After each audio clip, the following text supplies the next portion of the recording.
Okay, so super excited because guess what? We just got the go-ahead to get a new, what is it? A Mac Mini. We're getting the new M1 Mac Mini. With the brand new. With the brand new M1 chip. So if you guys don't know what that is, Apple has. Oh, thank you. Okay, thank you.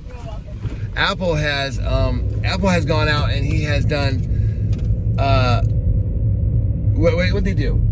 Tell me what they did is, okay, Apple used to have Intel chips that did their other chips that were a lot slower and just had issues because Intel's not as good as Apple. So Apple went and made their own chip, and it is killer. So what they did is they only put it in the Mac Mini and the small laptop, the 13-inch. That's it. So we were going to get the big laptop, but it doesn't have the new chip. So we're going with the Mac Mini. Yeah, we could get the other laptop. It'd be more money. It costs more to get the Intel chips. This is costing us less money. That's why we're excited. And it's faster and better. It's so insane. So Apple is making a chip better, faster, and cheaper.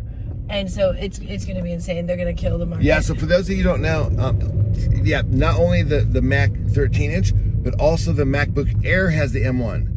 That sells for $999. Yeah, and these are like better than if you have like a really expensive one right now. Like right. What I've read so far, and we've seen, or as Joyce mentioned, is that the M1 chip in the Air, the $1,000 Air, is benchmarks faster than the MacBook Pro 16-inch, and actually some other stuff too. I don't know. It's gonna be insane. It's a lot of stuff. Apple is taking all I know is that we're doing something totally different, which is getting a Mac Mini instead of a MacBook Pro. Thanks, Tim Cook. Thank you, Tim Cook. You're holding the torch good after Steve Jobs. Yeah, it's a good way to put it.